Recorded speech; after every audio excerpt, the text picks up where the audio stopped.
When it comes to e-motorsports in the country, Toyota Motor Philippines remains at the forefront with the biggest competition in the country, the 2021 Toyota GAZOO Racing GT Cup. Our very own Paulo de Rosario sat down with two of the overall winners from the national competition, Luis Moreno and Jether Miole, to talk about their winning experience.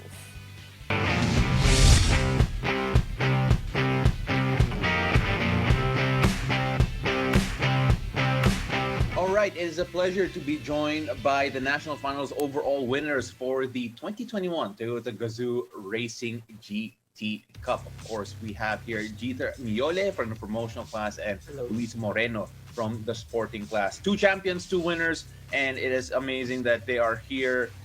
And we're celebrating e-motorsports here in the country. And Jether, we were talking right before we went on air that it feels like this is historic. Of course, coming up on top of the promotional class, what did that mean to you? Alam ko naman that you've competed before in certain tournaments. Pero Jether, looking at this one in particular, tell us a bit about yung journey mo dito and the competition that you faced. I just drove and then not worry about that much kasi yun yung mali ko nung last year's Super Cup. Kinakabahan ako palagi before the event. I made sure na hindi ko iniisip yan by sinasabi ko na sa sarili ko, just drive, Jether, just drive. And there I am. Semi-finals, I made it to the finals. I made sure, yung pagdating ng finals, doon ko na nilabas yung true potential ko without worrying that much, of course. I just drove, overtook people. And then, ayun, nalaman ko na sa first place ako, iniisip ko, ayun, doon na rin ulit to kinabad kasi alam mo naman, the pressure is higher, the highest when you get to P1 in the race. So, I made sure na hindi na lang magka-crash. Binagalan ko lang ng pace ko once I got in that position. And then, ayun, when I crossed the finish line, I did this as a sign na, wow, I did the unthinkable that day. Also, nangyari yung event when it was my birthday. So, parang so, blessing gift na rin yun.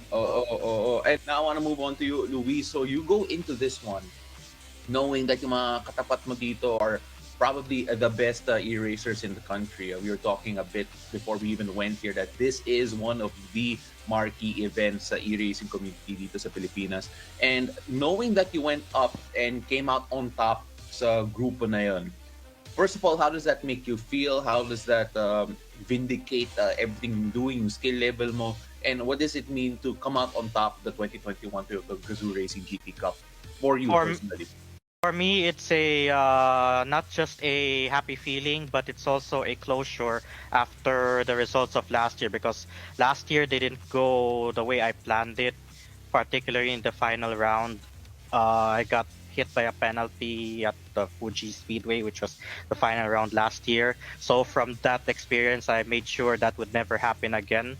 And yeah, I finally was able to do so this year. So I feel relieved, a sense of closure, and I feel happy that I finally came out on top for this year's iteration. Now, Jether, we're in the middle of the pandemic, and obviously this is a lot harder than some people may have anticipated. And still having a competition like this, the 2021 Toyota GAZOO Racing GT Cup, can you tell us a bit about how that actually helps in being able to stay home, sa mental mo, having something to look forward to? Just how important was this type of competition for you personally, and for syempre yung mga kapwa mong racers? Okay, sim racing opens the opportunity for us who can't really afford to get into motorsports, because motorsports itself, it's expensive. The tires are expensive, the maintenance of the car is expensive. Para mag-register ka sa race, expensive rin yun. And also track days pa lang for just one session, expensive rin yun.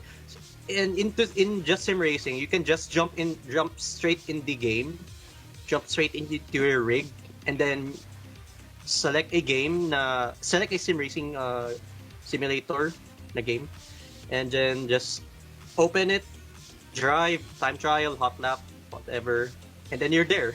Ang dali. And it's free. Siguro babayaran mo naman doon is yung kung nasa PlayStation ka, yung PS Plus, kung mag-multiplayer ka, Oo. and then yung kuryente. Of course. Sa And then- Steam, kuryente din eh. Yep. Importante yun eh. Yep. And then, ayun, important siya, lalo na pandemic. Kasi, ayun nga, may events, di rin namin na-expect na magkakaroon na ng boom ng sim racing dito this year than last year. And then, I just keep on joining. We just keep on joining. Just a bit of, I guess, words to those who are curious about actually getting into e-racing, who want to compete at the level that you do.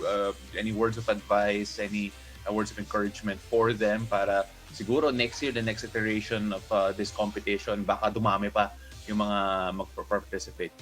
Yes, my advice to those who are looking into e-racing is to just give it a try, because I myself started without any racing background. I actually just stumbled on sim racing through a mall event, and I was coming from a gaming background. I was more of a third-person shooter type of guy. But then when I got to try this mini sim racing booth, I just gave it my best, and then by surprise, I was able to achieve something from it. But from there, when you discover your potential, when you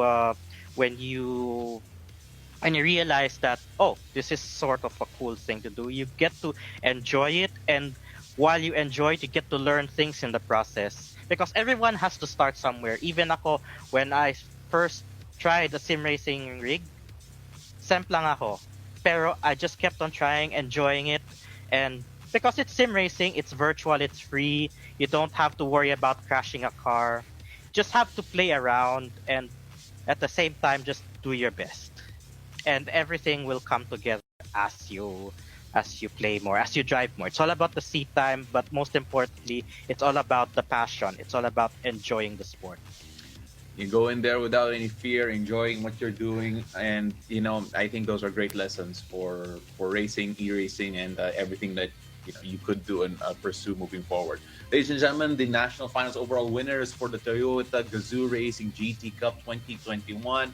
Luis, Jether, thank you very much for joining us, and we hope to see you on the track again soon.